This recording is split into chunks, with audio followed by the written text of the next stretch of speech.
बहुत बार मुझसे स्टूडेंट पूछते हैं कि सर क्या करना चाहिए, क्या प्रोसीजर होना चाहिए? तो मतलब तैयारी करने का, तो मैं आपको 3 चीज़ें कहूँगा। देखो जैसे तुम किसी भी सेमेस्टर में हो सकते हो, ठीक है? आपको क्या करना है 3 चीज़ों के ऊपर बहुत अच्छे से ध्यान देना है। सबसे पहली चीज़ है कि आपको एक अच्छा टीचर ढूँढना है, ठीक है? ये बात बहुत इम्पोर्टेंट है।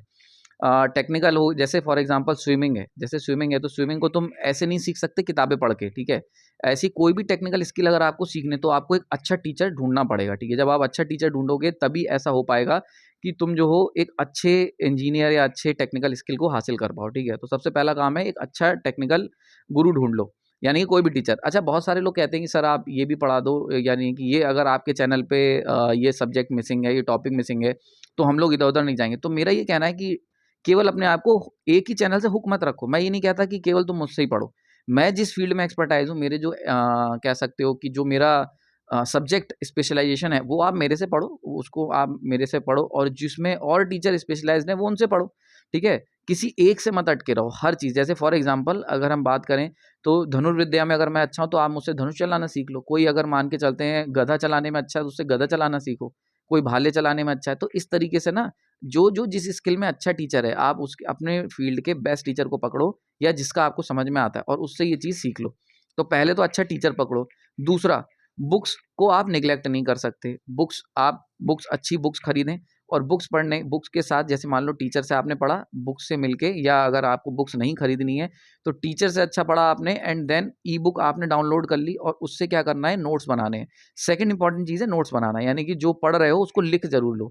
क्योंकि हम लोग जो भी पढ़ते हैं वो हमें याद रहता है, जो लिख के जो नोट्स बनाते हैं ना, जो कॉन्शियसली नोट्स बनाते हैं, ऐसा नहीं है। देखो एक बात ध्यान रखना कि मान लेते हैं टीचर ने बोर्ड भरा, जैसे मैं पढ़ाता हूँ, तो ऐसा नहीं है कि बस वो जो मैंने लिखवा दिया, वो ही हो गया तुम्हारा, ठीक है? आपको क्या करना है, आपको कॉन्शियसली कि जो तुमने समझा, उन सब चीज़ों को सीखने के बाद तुमने बुक पढ़ी, तुमने 2-3 टीचर को सुना, देन उसके बाद जो तुमने समझा, उन सारे इंपॉर्टेंट पॉइंट्स को एक नोटबुक में लिख लो, दैट इज़ योर नोट्स, ठीक है? मुझे ऐसा लगता है मेरे हिसाब से।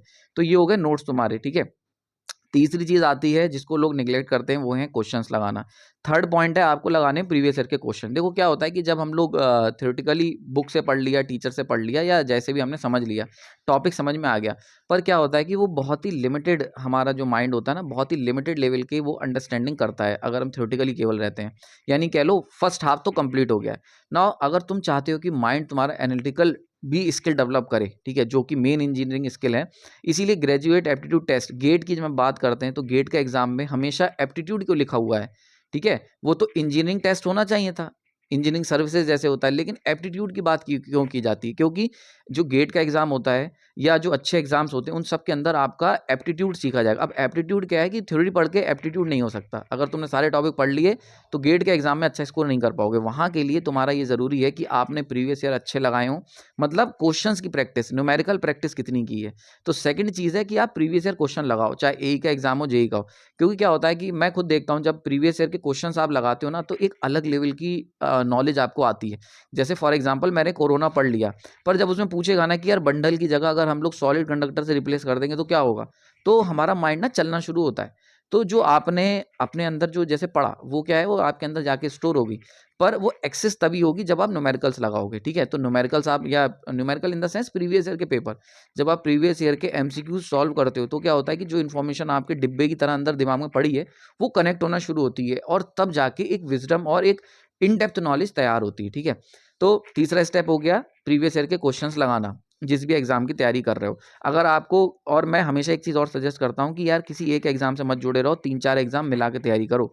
यानी कि एक बल्क में और एग्ज़ाम साइड बाय साइड जो आ रहा है उसको देते रहो। फॉर एग्ज़ाम्पल जेईई करनी है, तो जेईई के जितने भी एग्ज़ाम है एक कॉमन तैयारी करो और प्रीवियस ईयर के पेपर लगाओ जेईई लेवल के, ठीक है? इसी तरीके से एई लेवल के अगर लगाने हैं तो एई लगाओ, ईएस लगाओ, जो भी एग्ज़ाम आए टेक्निकल वो सब देते रहो, वो सब के सब उससे क्लियर हो जाएँगे, ठीक है?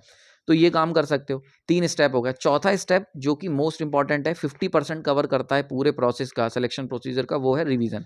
तो चौथा स्टेप है भैया आपको रिवीजन करना पड़ेगा। जो खाया है उसे बार-बार डाइजेस्ट करना ज़रूरी है, रिवाइज़ करना ज़रूरी है, क्योंकि रिवीजन ही एग्ज़ाम निकालेगा। ये अगर तुम्हें कॉन्फिडेंस नहीं आ रहा है, ये मोटिवेशनल वीडियो सब फालतू की चीज़ें हैं।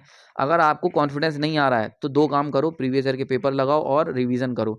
जितना तगड़ा रिवीजन होगा, उतना अच्छा कॉन्फिडेंस आपको आएगा।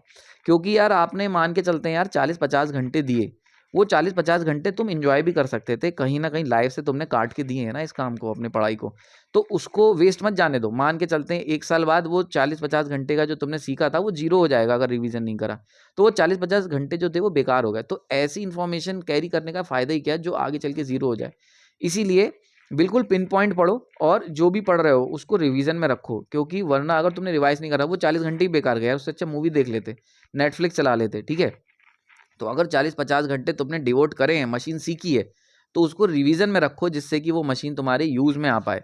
जब समय पड़े तो वो शॉर्ट, मान लेते हैं तुमने कोई भी स्किल सीखा है, तो जब ज़रूरत पड़े वो स्किल काम आए, वो कब आएगा, जब आपने उसको रिवीजन करा होगा, ठीक है।